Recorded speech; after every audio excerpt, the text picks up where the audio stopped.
like to welcome you, and we're going to have an interview with Tyler Pryor, a young man that served in the U.S. Army with the 101st Airborne Division, and he just returned here to Mesquite. How long ago was it, Tyler, that you got back here in town? I actually got back Monday night. Okay, so he's fresh from Fort Campbell, Kentucky, and prior to that was served 13 months in Iraq? A year in Iraq, 12 months. A year, okay. All right, tell us a little bit about your experience in Iraq, if you would. Well, I mean, what really do you want to know about? Well, let's go back for just a minute. Okay. Tell us about your background. You lived here in Mesquite, is that right, before you went? I lived here for a couple months in Mesquite. Actually joined while I was still in high school. Graduated in June, and then July 13th I was shipped out to basic training. Okay, where did you go for basic? I was in I was in Georgia. Georgia? Yes. Fort Benning? Yes, Fort Benning. Okay, good. That was a long time ago, I remember. And after Fort Benning, then you were assigned to Fort Campbell, Kentucky, right away? Yes. Okay. Well, they were going to have me go to Germany first, and they changed my orders and had me go to Fort Campbell instead. Okay. Did you go to airborne school at Fort Campbell? I did go to airborne school. I went a couple of times, actually. The first time I didn't really do all too well, and they sent me back. And well, I can understand that, having gone through it once myself. So it's not an easy course. Easy, no. Yeah. So you were at Fort Campbell, signed there to duty. What kind of job did you have? I was an 11 Charlie, which is infantry. I'm a mortarman, actually. Heavy weapons, yeah. Mm-hmm. Excuse me. Okay, and so when did you go to Iraq? We actually went, we left November of 2005 and came back November 2006. Okay, what was the mission you were told you were going to perform while there? We were there to help establish the Iraqi government and to uphold it and just try and keep peace going through the whole Saddam trial and everything like that. Okay, Saddam trial. How involved were you in that? The 101st was pretty much involved the entire time with that. We were in charge of going over and helping with security and guarding where his trials were being held, so that if anything happened, we were there to keep the peace pretty much. Mm-hmm. Okay. Is there anything else significant that you did there while you were there? You had contact with the civilian population, of course, all the time. How was your interaction with them? They were actually pretty, decent to us. They respected us, and they understood all the rules, and I mean, that we had for them and everything. They knew what they were and what they were not supposed to do while entering into where our base was and everything like that. Did you have civilians from Iraq working on your compound as cooks and maids? And there was a lot of them were cooks.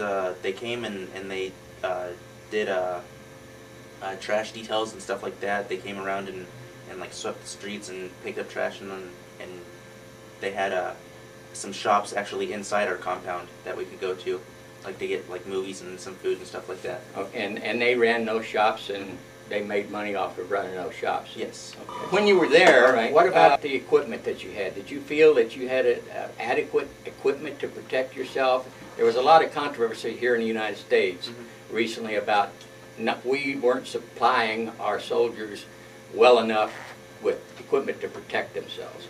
We had a lot of equipment, and we could protect ourselves through anything that they pretty much threw at us. We had, like, we had our bulletproof vest. That was one thing they were concerned with, yeah. We actually got new plates 2 months in to put in them that would actually stop new kinds of explosives that they found would penetrate the old ones. Mm-hmm. So we got new plates that weighed about 15 pounds more than the original ones. And they gave us DAPs, which is they protect half of our arms now. Oh. Neck collar and how do I say this nicely? Groin. A groin protector, yeah.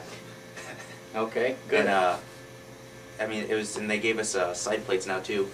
So they found that was a weak spot. Was all this equipment pretty heavy to wear? It was about 60 pounds. 60 pounds. We had about 60 extra pounds on us at all times, and then that's not including all the magazines of ammo we had to carry and our gas mask and everything else. What's the temperature? Really, really hot. It makes Nevada look cold. Oh, really? I remember one time we took a thermometer out there. It got to 144 degrees. In the desert? Out where we were. Just yeah. outside? 144 degrees in the shade. Degrees. In the shade? In the shade. So you're wearing how many pounds, refresh me? About 60 pounds. 60 pound plus in 144 degrees sometimes. Yep. Got to be a really hard job in itself. Just okay. While you, after you got home, I understand your parents had started a business, and that's why you moved here to Mesquite, actually? Yeah, we moved halfway through my senior year, actually, and they started a business called the Mesquite Home Theater. It's up over by, is it Buffalo's now? The bar up there? Right. It's over on the opposite corner, actually. That's where their business is, and they do other movie theater in town, I guess. Yes. Yeah, there's what, 3 of them now in town? There is, actually. Yeah. There was one that I knew of when I left, and now there's 2 more that just popped up. And when have you been to see any of your kids that you graduated with since you got home? I really didn't get it. I wasn't here long enough to actually get to know anyone and make like really good friends like I have been. I was actually planning on going back to Vegas sometime soon and seeing all my old friends over there. Oh, okay. They still got a lot of them over there. Yeah. But their business is Mesquite Home Theater, and they do like speakers, and they can get televisions and all this other cool stuff for like home entertainment and stuff like that. So your car will obviously have big boom boxes in it. Well, I'm not big on the big speakers, but they can definitely get them if you want them. Okay. What are your future plans now that you've gotten home and had a couple of days, not very much? I know it's probably hard to make up your mind in just 3-4 days. Well, I've been wanting to do this actually since before I joined the Army. I want to become a police officer if I can, somewhere either in Henderson or Mesquite Police. That's really what I've always wanted to do. But until my application probably goes through for them, I'm going to try and do some security jobs and stuff like that. Okay, so law enforcement is the field you'd like to go into. Yes. I'm going to be doing some school too to take advantage of my GI Bill and get some more education. Oh, good. Well, I want to thank you for coming by this morning and taking the time, and I wish you the best of luck. And if I can do anything to help you, just don't hesitate to call upon me or get a hold of Alan or Alan's mom. She's always pretty helpful too. So thank you for coming. Appreciate your time.